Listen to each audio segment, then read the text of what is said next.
Assalamualaikum warahmatullahi wabarakatuh. Perkenalkan, nama saya Elin Indiawati dari kelas 4B Manajemen S1. Di sini saya akan menjelaskan tentang desain produk. Desain produk, menurut Kotler dan Armstrong, produk adalah segala sesuatu yang ditawarkan ke pasar untuk mendapatkan perhatian, dibeli, dipergunakan, dan yang dapat memuaskan keinginan atau kebutuhan konsumen. Desain produk menurut Stanton. Suatu produk adalah kumpulan dari atribut-atribut yang nyata maupun tidak nyata, termasuk di dalamnya kemasan, warna, harga, kualitas, dan merek, ditambah dengan jasa dan reputasi penjualannya. Desain produk menurut Tejiptono. Produk adalah pemahaman subjektif dari produsen atas segala sesuatu yang bisa ditawarkan sebagai usaha untuk mencapai tujuan organisasi melalui pemenuhan kebutuhan dan keinginan konsumen suatu dengan kompetensi dan kapasitas organisasi serta daya beli. Yang selanjutnya ada atribut produk. Atribut produk meliputi yang pertama, merek. Menurut Kotler, merek adalah nama, istilah, simbol, atau lambang dengan warna, gerak atau kombinasi atribusi-atribusi produk lainnya yang diharapkan dapat memberikan identitas dan diferensiasi terhadap produk pesaing. Yang kedua, kemasan. Menurut Kotler, kemasan yaitu proses yang berkaitan dengan perancangan dan membuat wadah atau pembungkus suatu produk. Yang ketiga, pemberian label. Menurut Kotler, label adalah tempelan sederhana pada produk atau gambar yang dirancang dengan rumit yang merupakan kesatuan dari kemasan. Yang selanjutnya ada siklus hidup produk. Siklus hidup produk yaitu tahapan suatu proses riwayat produk sejak diperkenalkan ke dalam pasar sampai dengan ditarik dari pasar, dan di perencanaan produk yang baik akan menghasilkan produk unggulan yang sesuai dengan kebutuhan customer. Perencanaan produk memiliki 3 tingkatan, yaitu yang pertama tingkat paling dasar, yang kedua tingkat produk aktual, yang ketiga tingkat produk tambahan. Yang selanjutnya ada klasifikasi produk. Yang pertama, produk konsumen. Produk konsumen adalah apa yang dibeli oleh konsumen akhir untuk konsumen pribadi.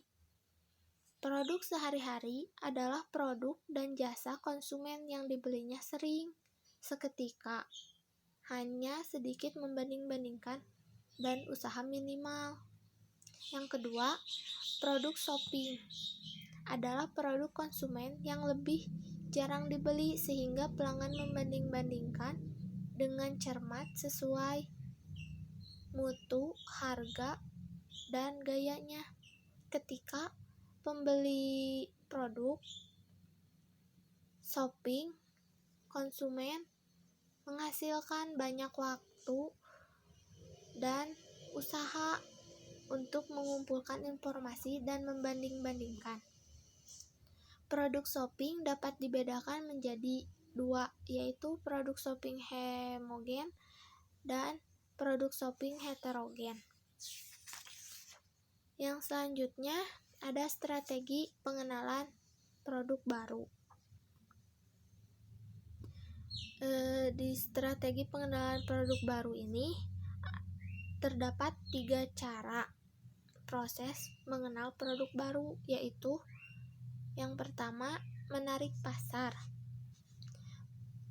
Produk baru ditentukan oleh pasar dan sedikit perhatian terhadap keberadaan teknologi dan proses operasi. Yang kedua, mendorong teknologi, yaitu produk baru diperoleh dari teknologi produksi dengan sedikit perhatian terhadap pasar Ini merupakan pekerjaan pemasaran untuk menciptakan pasar dan menjual produk yang dibuat. Yang ketiga, antarfungsional. Mengenal produk baru adalah bersifat fungsional dan membutuhkan kerjasama di antara pemasaran, operasi, teknik, dan fungsi lainnya. Yang selanjutnya ada desain merek. Menurut Kotler, merek berbeda dengan aset lainnya seperti hak paten atau hak cipta yang memiliki tanggal kadaluarsa. Secara prinsip, merek adalah nama, istilah, tanda, simbol, rancangan, atau kombinasi dari semua itu yang dimaksudkan untuk mengenali produk atau jasa dari seseorang atau beberapa penjual dan untuk membedakannya dari produk asing. Desain merek dapat menyampaikan 4 tingkatan arti, yaitu yang pertama, atribusi. Merek pertama akan mengingatkan orang pada atribut produk tertentu. Yang kedua, manfaat. Pelanggan tidak membeli atribut, mereka membeli manfaat. Oleh karena itu, atribut harus diterjemahkan menjadi manfaat fungsional dan emosional. Dan yang ketiga, nilai. Merek juga mencerminkan sesuatu mengenai nilai-nilai pembelian. Yang keempat, kepribadian. Merek juga menggambarkan kepribadian. Dan yang selanjutnya ada kemasan dan pengemasan. Kemasan merupakan aktivitas merancang dan membuat wadah atau membungkus untuk suatu produk. Di sini terdapat 3 alasan mengapa kemasan diperlukan, yaitu yang pertama, kemasan memenuhi sasaran. Yang kedua, kemasan bisa dilaksanakan program pemasaran perusahaan. Yang ketiga, manajemen bisa mengemas produknya sedemikian rupa untuk meningkatkan memperolehan laba. Dan konsumen juga seringkali membeli produk tidak untuk segera dikonsumsi, melainkan sebagai persediaan. Ia membutuhkan produk yang melindungi secara baik isinya dari kerusakan, berkurangnya isi, dan pengaruh cuaca, dan sebagainya. Yang selanjutnya ada pembuatan label. Fungsi label yaitu yang pertama, label mengidentifikasi produk atau merek.